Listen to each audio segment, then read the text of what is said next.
everybody, welcome back to my channel. My name is Tanya, and if you're new to my channel, then welcome. I hope you'll consider subscribing, and if you're not so new, then thank you so much for your support. I thought I would start a new series on my channel. This is going to be my bag stories series. So as you know, if you've been following me for some time, I have been slowly building my collection, my handbag collection, and it is one that is still very small and humble compared to many other YouTubers out there, but it's one that I have worked really hard for. And every bag that I have purchased has a story. Every bag has you know, a history behind it in some capacity. Well, my history, some, you know, the history that I've applied to it. So what I thought I'd do is start off with this little one. Now this is the one that I purchased about 4 years ago. This is the Salvatore Ferragamo Vara camera bag. Now I purchased this very interestingly. Okay, so I bought this from a website called Rebens.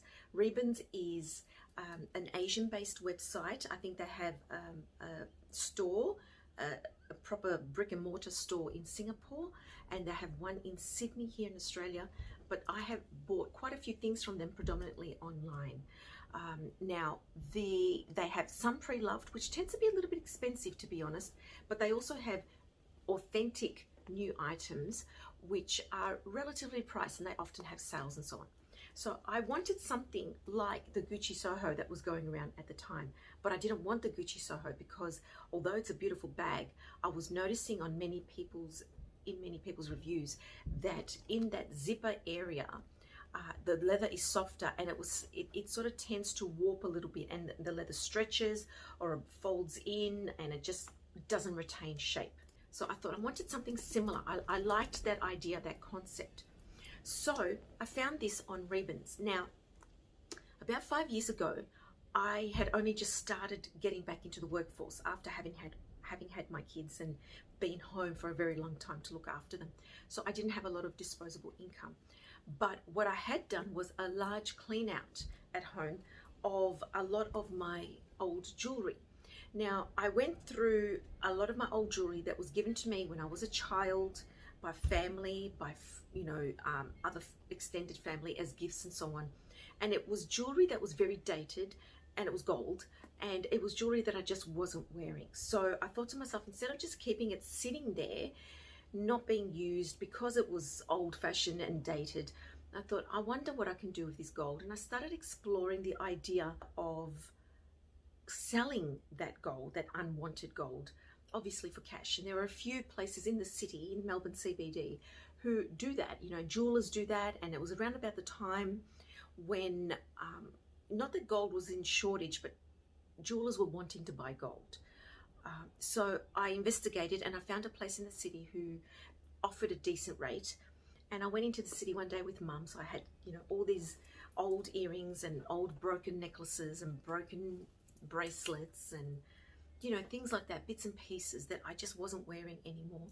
And I brought it into the city, and we had an appointment. We went into the Manchester United building, I think from memory, and he weighed everything. He tested the gold, and as it turns out, old gold, especially 9 carat and 18 carat, is not as pure as gold is now, if that makes sense, because now when they compound it all, you know, like make 9 carat and 12 and 9 carat and 14 carat and 18 carat, you know, the quality of the gold is better for some reason.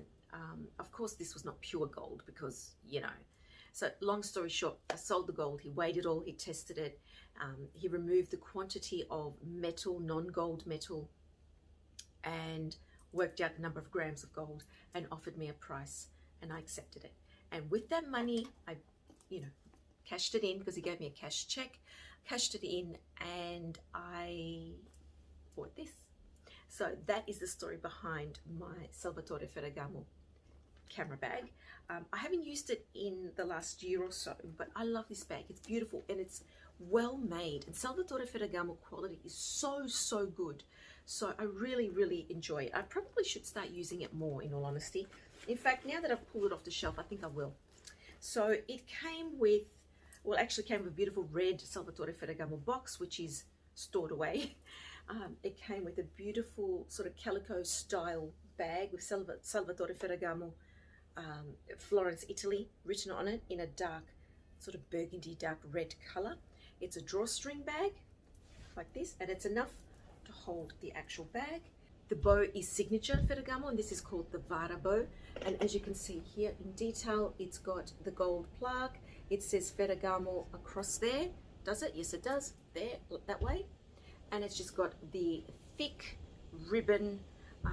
What's that thick lined ribbon called? It has a name, I've forgotten it. But anyway, I think you know what I mean. You can see it there. It's got the front zip. It's got the little zipper pull across the front here. And the zip is smooth as.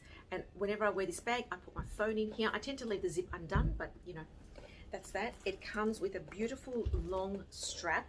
And there's something about this strap that I must explain, right? This will look quite familiar to you because some of the LV pieces now have this type of chain and leather combination.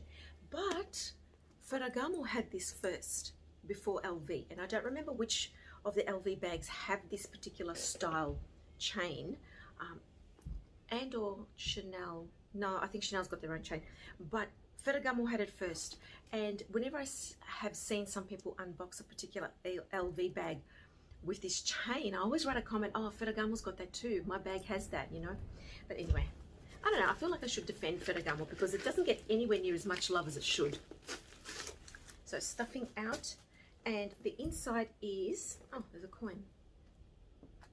The inside is all black satin, has one slip pocket, and the slip pocket here has again the gold plaque Salvatore Ferragamo, made in Italy.